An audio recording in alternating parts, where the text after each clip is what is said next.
Hello everyone. I've got this little section of fish room that's not on my regular air system, and I'm just not getting as much air as I need in a lot of these tanks. Down there on the bottom, that's a 15 and a 20, then a 30, and then two 20s. Over here we have a 29, a couple of 10s, three 10s, and then two 10s, and I have another tank to make three. And what we're running this on right now is one of these Active Aqua. It's got 8 ports, but I've had to add a second one hidden back here in the back to get enough air for what I'm doing. It has 8 ports also. This particular one for some reason has 1 port, doesn't put out much air. These are really nice pumps. If you're doing the height of a 20 long, 15 10s, they put out plenty of air, but I have not had much luck when I really got them stretched to getting a lot of air coming out of a 20 high or a 29. That depth seems to be a little bit past them once I've gotten so many other things connected to them. So I'm going to change this to its own little central air system, and I've picked up a pump that should use less power than either one of these use. So I'll show you what that pump looks like. There's some nice little Synodontis in there growing up. I love these things. I had them and bred them and decided it was time to get some more.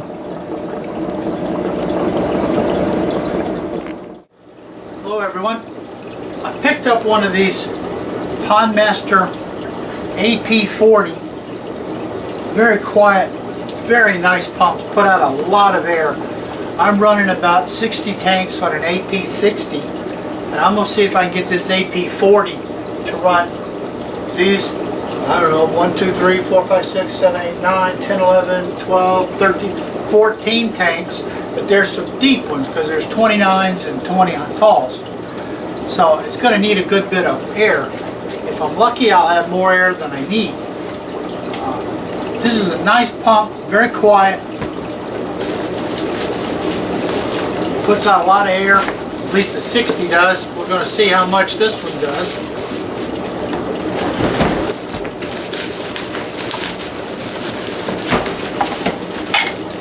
Pull that out and show you what it looks like. I've got 2 pumps with 8 outlets on it, running all these now. And I'm starting to play the little game every day of where you're, one's weak, so you up the air on it, and the next day you figure out who lost air. So it comes with one of these little, how do you get these out? See the tape.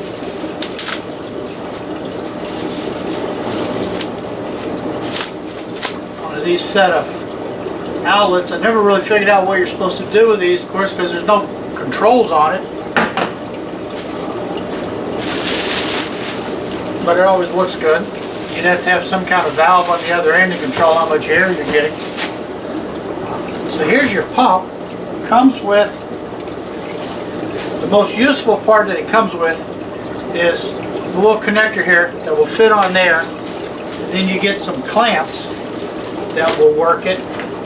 Once you get to here, because of the size of the pump, it takes fits over 1/2-inch tubing. Now, I use for my airlines, I know a lot of people use bigger, but this is not a big area here. I already have the manifold built, and it's on 3/4 inch.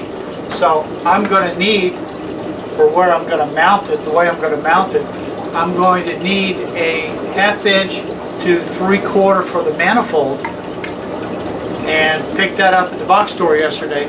So it's very easy to convert this over to get to your 3/4 inch. You'll slide this on, and you've got the super strong Gorilla clamp here.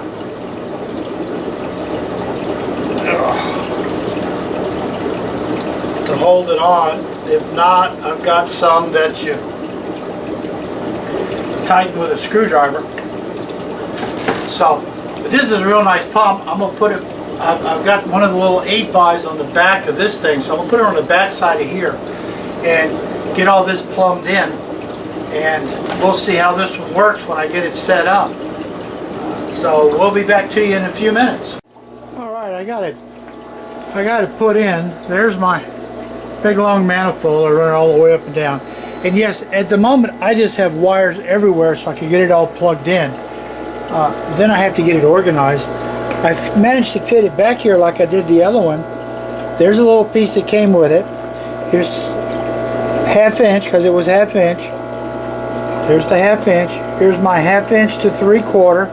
And then to make it so there was a little bit of flexibility, I put in some straight pipe, then some tubing to act more as the ability to make it rock and not be so rigid. And then out it goes. Now I've still got tons of plugs that aren't using, and I have plugs that are opened up to get rid of the air. I've got so much air off of this AP40. Let's come up here and try and show you. That one's going ballistic. That one's going good. That one's flying. So is that one. Then we'll come around. Poor fish are like looking for their seat belts. Then we come over to these big ones. These are the ones I have trouble getting the air down into. And as you can see, there, I can show you the water at the top. I mean, they're just boiling. This one is the same way. Water's just boiling out of these things. Here's a 30. It's got 2 in it. And as you can see, the water's just cranking out of it. Then we come down below to a 15, and then another 20. So like I said, it's running a 15, a 20 tall, a 30, 2 20 talls, 29, 1, 2, 3, 4, 5, 6, 7 10-gallon tanks, all running off this AP40.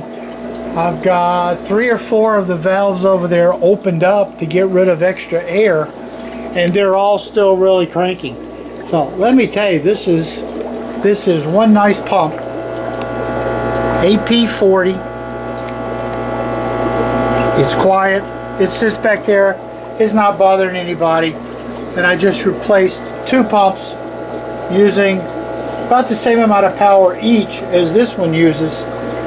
So I'm saving electricity, and I got plenty of air. Finally, it'll help me with my clogged up filters that are forever clogging up because I can't keep enough air going through them to keep them moving. So if you're looking for a good pump for however many tanks that is, got to do 20, 25 tanks without any trouble, that AP40 will do it. It's a Pondmaster AP40. Thank you for watching.